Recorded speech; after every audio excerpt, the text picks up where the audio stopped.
Hi, everyone. Welcome to Lecture 6. Today we're going to talk about CEA crop quality and nutrition. I'm your instructor, Dan Ovadia, for Advanced Controlled Environment Agriculture at Riverside. This is our last in the series for Advanced Controlled Environment. Thanks so much. We'll have a closing message, but want to jump right into our lecture today. So, what will we cover? We're going to cover a couple topics. The first thing is really to understand how CEA can deliver high quality produce. And that's really part of this whole revolution in the food industry we'd like to see, which is people consuming, producing higher quality produce. We're going to talk a lot about quality traits in CEA crops. What does that mean, quality traits? And what are they between the different crops? We're going to talk again about the Norfolk purple tomato because it's really intriguing to me, and look at their health benefit claims and kind of get people thinking again about product concepts, about quality and nutrition. It's a great test case. Then we're going to look into how do you quantify these quality traits. And so we're going to talk about measuring improved sweetness in crops, which is a big aspect of delivering better produce to people that people enjoy consuming. And then we'll look into the impacts of the growth environment and the genetics on crop quality traits, because both of those have an impact on high quality crops. Okay, so controlled environment is this, right? It basically can deliver the high quality that you would need to reach those high value markets. And here's an example with the purple tomato over on the East Coast. You've got quite a few restaurants picking up this purple tomato and offering it on the menu. And it's receiving a lot of interest when they can find it. There's actually not enough of it out there to go around, but they're hoping to change that. But look at these dishes where you have the color contrast, you have the flavor contrast, you have a mixture of things, and these are all part of what we are talking about when you choose an innovative product, a different product, a product that has health claims to it, and seeing it get into a restaurant. And that's where you can get to those high value numbers for a product that no one else is producing. And that's kind of that product concept and entrepreneurial aspect I would like everyone to look at as they go forward after the certificate. What is a phenotype? Crop quality is a phenotype. So everyone hopefully has been exposed to the idea of genotype, environment, and phenotype. I love hearing all the different takes on what people call a phenotype. And here's my personal take. So again, when we talk about genotype, we're talking about different genetic varieties. These are different varieties of strawberry that are propagated in tissue culture to be virus free for the nursery industry. These are varieties from UC Davis. You got Albion, you got San Andreas, you got Monterey. So the different genetics, different genotypes, and those interact with the environment. That's the growth environment. So whatever and however you are growing these different genetics will produce different phenotypes. And that's the actual final product that the consumer sees, consumes, touches, and smells. So here's just again a few examples. When we talk about genotypes, we're talking about varieties or cultivars or strains. These are genetically distinct and different varieties. When we talk about environment, we're talking about the main inputs to your growth environment, specifically things like light, temperature, and fertilizer. We'll cover how some of those things will affect nutrient composition in plants. And then phenotype, that's the things we mentioned. These are sweetness, its texture, and its composition as well. And composition is part of nutrition. So we'll talk about those things. So that's kind of what I want people to understand. We're going to talk a whole lot about this piece because that's what the controlled environment brings. It's your ability to control things like temperature and fertilizer. CEA also allows you to choose different genotypes that no one else is growing in the open field. you can be much more, I would say, exotic in your choices of genotype in order to deliver a premium phenotype. Okay, so I think it's really important if you are going to have a farm and you're going to produce something, you need to define what are the quality traits for your particular crop and then establish some metrics. So we're just going to run through a few. Let's say you're growing a personal mini sweet melon. It's got to be sweet, it's got to be crisp, and it's got to have great color. Strawberry, we've talked so much about it, but it needs to be sweet. You need to have that deep color, and it needs to have that amazing texture, not too crunchy, not mealy, but just a amazing kind of nirvana strawberry texture.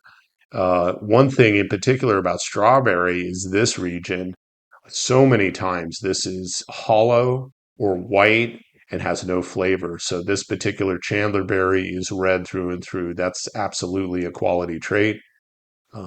For peppers, these are hot peppers, and I don't know if people have heard about sriracha and the problem they have had with growing their particular pepper. They only make sriracha with one type of pepper because probably of its aroma, its potency, and its color. So it applies to hot peppers as well. And then, of course, one of the crops that has so much opinion on consumer traits is cannabis. So here we're talking about aroma, flower structure, and the potency of the plant, of the flower. And so this is very much dictated. Sale is very much dictated by these quality traits in this particular crop. Lettuce, what do you want? You really want something beautiful, has great color, has a crispness to it, and of course has to be fresh, meaning it probably has to have good shelf life and doesn't travel 2,000 miles would be really nice for a quality lettuce product.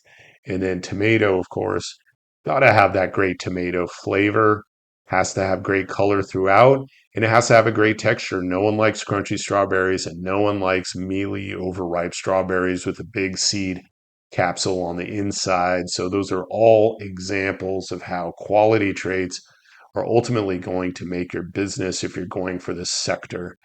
Um, Now, let's talk about this purple tomato. It's so intriguing to me.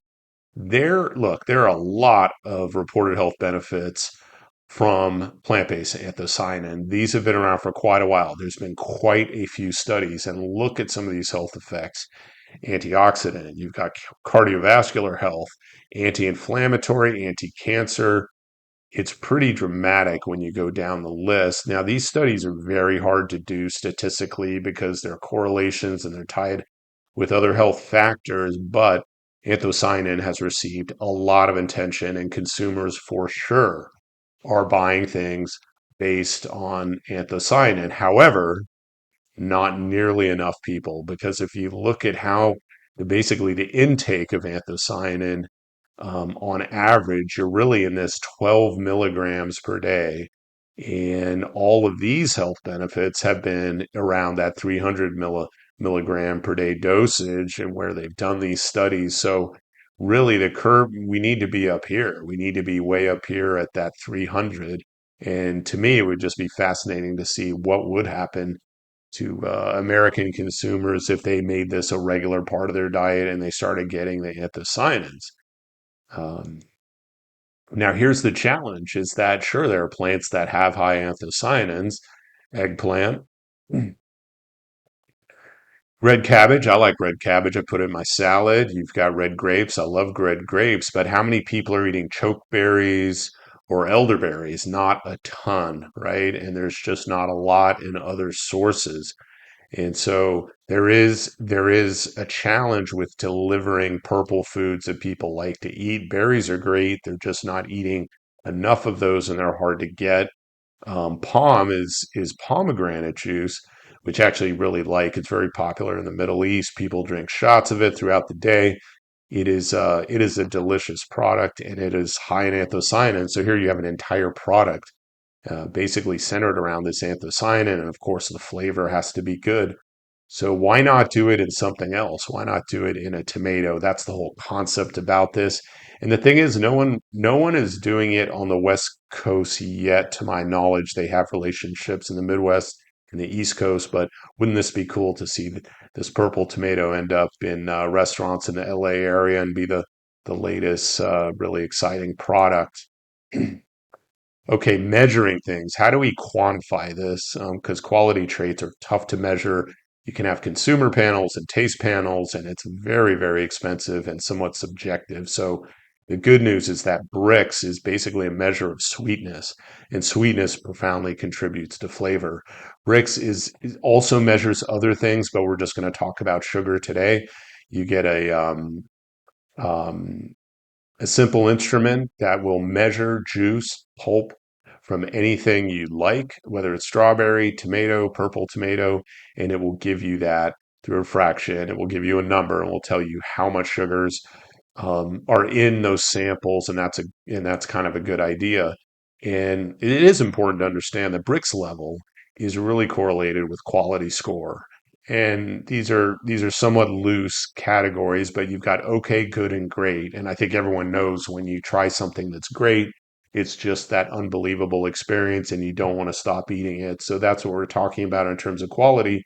And Brix is absolutely correlated with quality. So let's just look at tomato. You can see a doubling from okay to great, and in strawberry, about a 60% increase from an okay strawberry to a great strawberry. So that's the good news is that you can measure Brix. You can get an instrument. This one's about $500.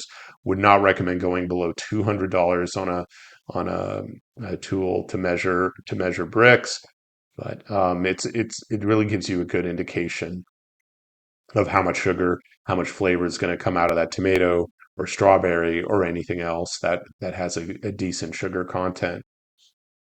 Now, we talked about genotype, right? We talked about different varieties having different qualities. And the point is here is that different varieties have intrinsic differences in quality, meaning when two strawberry varieties are grown in a greenhouse under the same environment, they will have different Brix levels. You can see an 8.9 versus 10.6. That's a significant difference.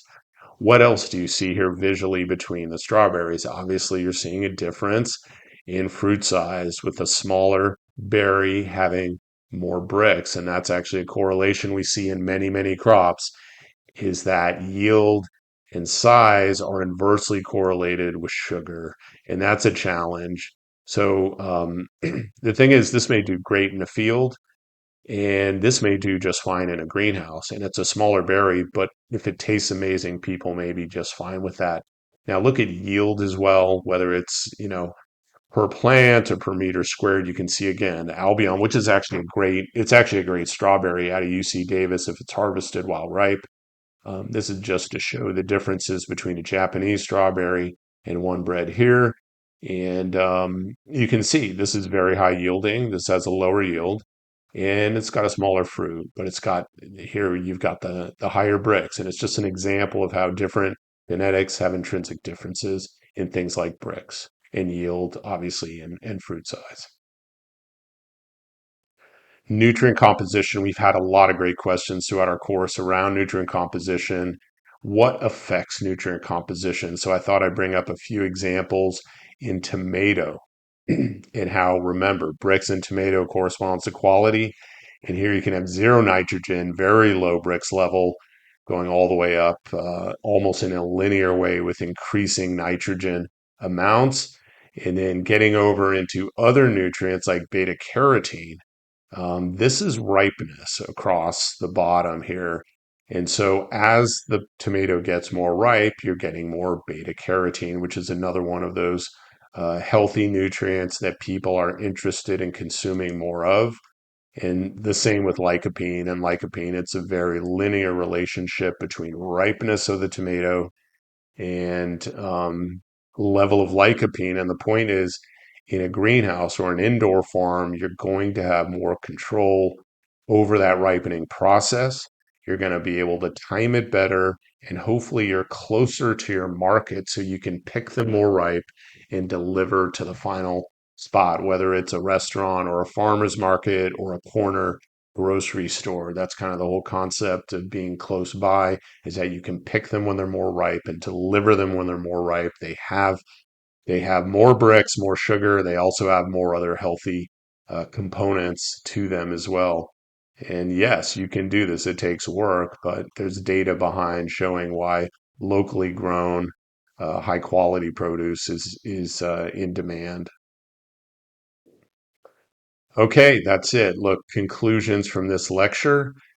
Quality traits are certainly should be considered valuable phenotypes that are produced by the right genotype in an optimal environment. Quality traits includes things like sweetness, flavor, color, texture, and nutrient composition. All of those are quality traits. If you're going to get into this business, define those quality goals and track them with different data and different instruments. It's really important to make sure your environment's stable, that you're hitting your targets, and that your customers are not disappointed by the quality if they're paying a high price. And then again, we talked about crop quality being heavily influenced by two major things: growth environment and then the genetics or the variety that you're growing. So you need to get that whole formula right between growth environment, which we talked about a lot in the first 5 lectures, the actual variety you're growing, and then you'll get that high quality phenotype that we were talking about. And really the point is that CEA should give the farmer more control over their environment. Those different environmental triggers, whether it's light or temperature or nutrient, and it should also give you more options for variety selection in order to produce that high quality product at the end that you hope to be selling. All right. Well, this is the last lecture, lecture number 6 from the advanced course. That's been 12 lectures total between the fundamentals and this course. So, congratulations for making it all the way through. It's really been my pleasure to be your instructor. And here's my final message is that no farms, there's no food. So, yes, we talked about controlled environment agriculture, but the truth is, I respect anyone that puts seed to soil, whether it's in an indoor high tech farm, low tech facility in a southern latitude, whether it's an open field farmer. There's no need to really, you know, critique other systems. This is all about producing food that people want. So I would say by all means, let's support farmers. Let's support policy that supports farmers. And actually, finally, we need more farmers. We need more people, whether it's a small farm, big farm, in between farm, labor, business, legal. Farming's a great industry. There are great people in this industry. I love growing and love my garden. So I just thought I'd finish showing some of the healthy produce that I grow here. And we grow year round. We grow warm season crops and we grow cool season crops as well. Thank you so much for listening to the lectures. And I wish you all the best. And we will be in touch in your journey into agriculture. Thanks so much for listening.